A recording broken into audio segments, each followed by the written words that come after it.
လူတွေကသူ့ကိုပြစ်ပယ်ထားကြတာကိုတွေးပြီးတော့စိတ်မကောင်းဖြစ်နေပါတယ်။ထိုချိန်မှာသူ့စီကိုကောင်းရင်းတယောက်ရောက်လာပြီးတော့သူ့ကိုယ်သူမန်ဂီဒီလူဖီလို့လှုပ်ဆက်လိုက်ပါတယ်။အဲနောက်နာရူတိုပြင်နေတဲ့ငါးကင်ကိုတွေ့သွားပြီးတော့သူ့ကိုကြွေးလို့ရမလားလို့ပြောပါတယ်။နာရူတိုလည်းရတာပေါ့လို့ပြောတာကြောင့်လူဖီလည်းအသင်ပြေးလာပြီးတော့နာရူတိုနဲ့သူငါးကင်ထိပ်စားနေကြပါတယ်။နာရူတိုကမင်းငါနဲ့သူရှိနေတာမကြောက်ဘူးလားလို့မေးပါတယ်။လူဖီလည်းသူကအတော်ဆုံးနေကြဘင်းကြီးဖြစ်လာရမယ်လို့ပြောပြီးတော့သူကြောက်တဲ့အရာဆိုတာမရှိဘူးလို့ပြောပါတယ်။နာရူတိုလည်းနင်းကြဘင်းဆိုတာဟိုကားခဲကိုပြောလာ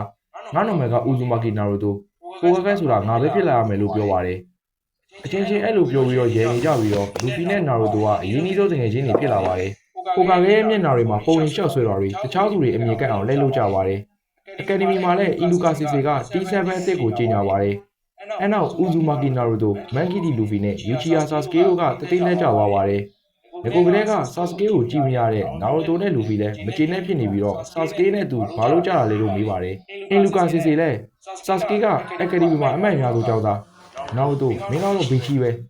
လူဖီမင်းဆိုလို့ရှိနေပြောညက်တယ်ချာဂရာတော့မရှိဘူးလို့ပြောပါတယ်။နာရူတိုလည်းသူတို့ရဲ့ T7 ရဲ့ခေါင်းဆောင်ခါခါရှီကနောက်ကျနေရကြောက်ပညာပေးရမယ်ဆိုပြီးတော့ထောက်ချောင်းတစ်ခုဆင်ထားလိုက်ပါတယ်။ဆာစကေကတော့အယူတွေကိုကဂျိုနေလေဒီလောက်ထောင်ချောက်လေးကိုမိမလာလို့စိတ်ထဲကပြောနေပါတယ်။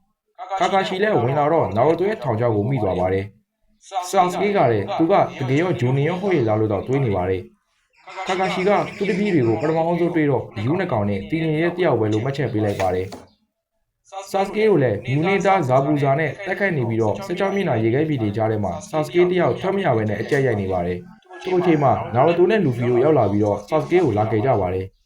ဆာစကေလည်းသူ့လူတွေရောက်လာတော့နာရူတိုနဲ့လူဖီကိုအပြင်ကနေတိုက်ခိုက်ပြီးတော့ရေခဲမှန်တွေကိုဖျက်ဆီးရမလားလို့တွေးနေတော့နာရူတိုနဲ့လူဖီကမပြောမဆိုအထဲဝင်လာကြပါတယ်။ဆာစကေလည်းဘာလို့အထဲဝင်လာကြရလဲ။အခုငါတို့၃ယောက်စလုံးအထဲမှာပိတ်မိနေပြီလို့ပြောပါတယ်။အဲနောက်ရေခဲမှန်တွေကမိမကစူးကြုံနေနေဖြစ်တော့နာရူတိုနဲ့လူဖီလည်းတိပြီးတော့မှောက်သွားပါတယ်။ဆာစကေလည်းရှယ်ရင်ကန်ပွင့်ပြီးတော့မှောက်နေတဲ့လူဖီနဲ့နာရူတိုကိုစူးတွေမထိအောင်ဝန်ခံပေးလိုက်ပါတယ်။ဆာစကေလည်းမင်းတို့ကအရှိုးသမားတွေပဲ။အခုဖြစ်နေတဲ့မင်းတို့ရဲ့မျက်နှာတွေကိုပြက်ကြီးသိတယ်လို့ပြောပါတယ်။နာရူတိုကဘာကြောင့်ငါတို့အစာဝန်ခံလိုက်ရတယ်လို့မေးတော့ဆာစကေကမင်းတို့နှစ်ယောက်ကငါမိသားစုတည်ပြီးကလေးကငါဖန်တီးကြတဲ့နောင်ကျိုးတွေပဲ။ဒါတွေကိုငါတက်ပြီးအစိုးရှုံးမခံနိုင်ဘူးလို့ပြောပါတယ်။ဆာစကေလည်းလဲကျသွားတော့နာရူတိုနဲ့လူဖီလည်းစိတ်တူပြီးတော့နာရူတိုလည်းကိုမီချာဂရာတွေပွင့်လာပြီးတော့လူဖီလည်းဂီယာတူဖောင်ကိုဖွင့်လိုက်ပါတယ်။မှန်တဲ့ကမိမလည်းနာရူတိုနဲ့လူဖီတို့ရဲ့စွမ်းအားကိုမြင်သွားတော့အံ့ဩသွားပါတယ်။အဲနောက်မှန်ကိုထိုးခဲ့ပြီးတော့မှန်ထဲမှာပုံနေတဲ့မိမကိုဝိုင်းထိုးကြပါတယ်။